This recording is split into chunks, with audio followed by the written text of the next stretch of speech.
Welcome to Intuitive Conversations, a podcast about intuition, spirituality, and growth. I'm your host, psychic, medium, and intuitive artist, Nicole Bowman. I want to thank you all so much for sharing your light with me. I want to thank you for supporting Intuitive Conversations. If you are brand new, thank you for being here and welcome. And if you have been here before, if you have rated, if you have subscribed, thank you so much.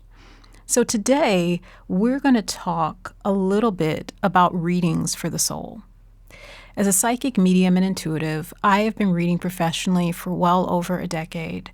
I've read for people from so many different walks of life, all different religions, all different backgrounds, people who believe in spirit, people who believe in God, people who don't, and everything in between.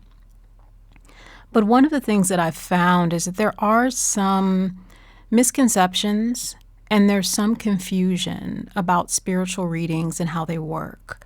So today I'm going to talk a little bit about the 3 types of readings that you might get. I'm also going to talk about how to spot readers that maybe are not so authentic. And I'm also going to talk about the types of expectations you should have as a client when you're coming into a spiritual session. I think it's really important to note that readings are about your spiritual growth first and foremost. They're about helping you to trust your intuition. They're about helping you to trust your inner voice so you can live and lead a good life. That really is the point of any reading. But of course, if we break it down a little bit more, there are going to be some distinctions. So let's go. The first type of reading you can get is a psychic reading. And to be clear, when it comes to psychic readings, these readings typically tend to be about predicting the future. So anyone who says that they are a psychic should accurately be able to predict your future. But when you're coming in for a psychic session, the important thing to note is that usually the reading will contain a combination of your past, your present, and then your future. So for example, the reader will often look at things that have happened in your past, names, dates, information, people, for example, and these will be things that they can accurately point to that you can verify. Then they'll come into your present. They'll talk about what's currently happening in your life and what you need to know. These should also be things that on some level you could verify. Finally, we'll get to your future. They may sometimes give you dates of when things are going to happen, or they'll simply say, I see this happening. It's really important to note that when it comes to psychic readings, all psychics do not necessarily give time frames. And the reason why is because timing in the spirit world works a lot different than timing in the physical world. So sometimes timing is difficult to predict. But there are psychics who are highly accurate with that. The way that you test the accuracy of the reading is when they give you the predictions, what actually happens in your life. If everything they tell you does not happen and does not come to pass, then you don't have an accurate psychic. But I would say if anywhere from 7 to 10 out of the things that they tell you come to pass, this person is accurate. The second type of reading I want to talk about are spiritual readings. Now, these readings do not always focus on the future. These readings are more about guiding you in your life. So it may have some combination of things that have happened in your past and some combination of what's going on in your present, and they may give you future predictions. But generally, what they're looking at are the patterns in your life. They're looking at the things you need to know right now. They're helping you to manifest. They're helping you to trust your intuition. The purpose of a spiritual reading is to guide you and empower you to better trust yourself. Finally, let's go to mediumship readings. What are mediumship readings? There's a lot of misconceptions about mediumship readings. A lot of people think that mediumship readings are strictly about connecting with the dead. And while that is a part of mediumship, there's another aspect that isn't always talked about. Because you see, mediumship is about connecting with the spirit world. So within that spirit world, there would be deceased loved ones, but there would also be angelic beings who have never lived a human life and are simply God's messengers. And sometimes angelic beings will come into readings to give you information. Then there are also ascended masters. These are highly evolved beings that once lived a human life, but went through the process of enlightenment. And now they're coming into the reading to give you advice too. So when we talk about mediumship, it's not just deceased loved ones. It can be an array of souls from the spirit world. I also want to note, though, that there are some people who are mediums who strictly do crossing over readings. They don't focus on predicting the future. They don't necessarily focus on the patterns in your life. They strictly connect you with your loved one. And then when it comes to spiritual readings, there are people who don't do predictions at all, but they simply look at your life and what you need to know. A lot of times, there are people that do a combination of both. And I do a combination of all three because I'm a psychic, medium, and intuitive. So generally, when I'm doing readings for clients, I will give future predictions, I will look at their past, I will look at the patterns in their life, and sometimes deceased loved ones will come through. To be clear, deceased loved ones don't come through in every reading, but guides and messengers and teachers do. As I said before, there are mediums who strictly do crossing over readings. So if you are only looking for a crossing over reading, it's important to connect with a medium who does strictly that.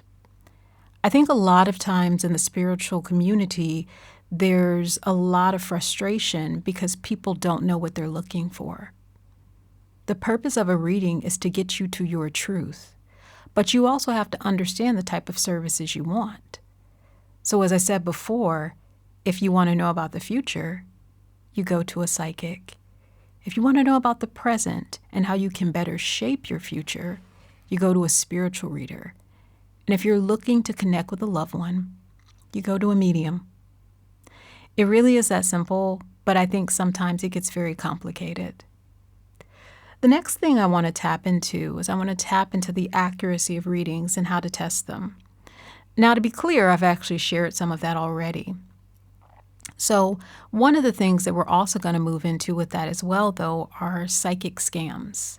We're going to look at readers that maybe could be fraudulent. One of the things you always want to look for is this. If you go into a session and you feel calm and you feel collected and you feel emotionally balanced, and you come out of that session feeling like your world is ending, I don't feel like you've gotten an accurate reading. If you go into a session and the person has nothing positive to say and everything is doom or gloom or disaster, I don't think you have an accurate reading.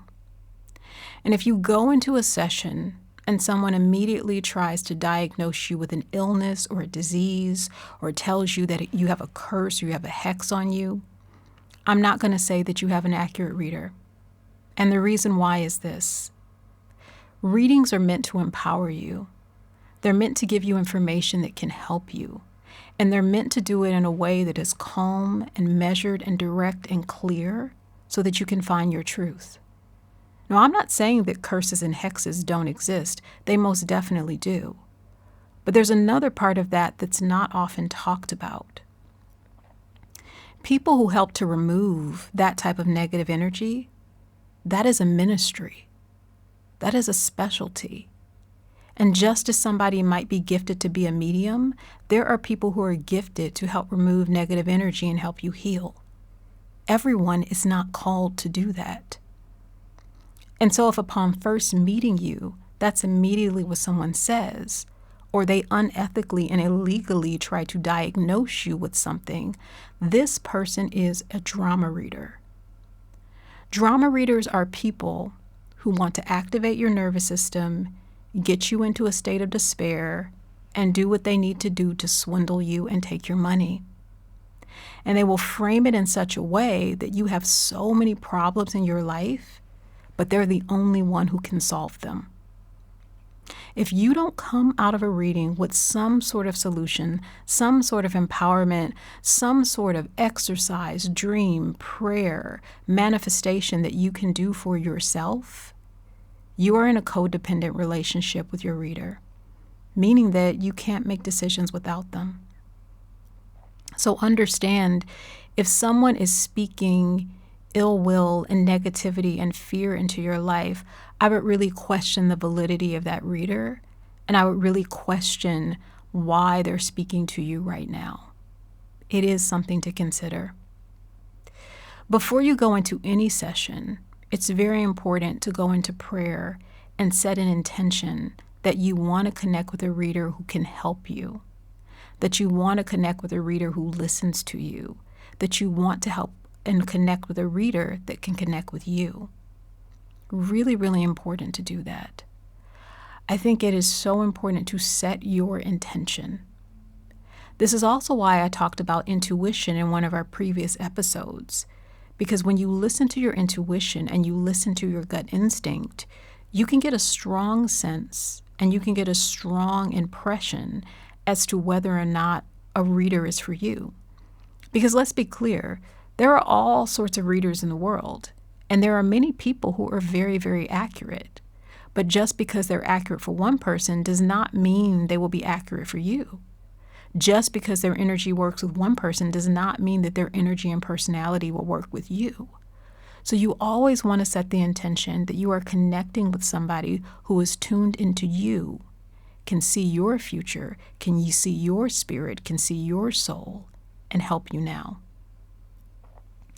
So that's what I have to say about readings for the soul. I hope that you enjoyed it. And for readings and more with me, you can go to NicoleBowman.biz. I would love it if you would rate, subscribe, leave a positive review, because that really helps the podcast to grow and build.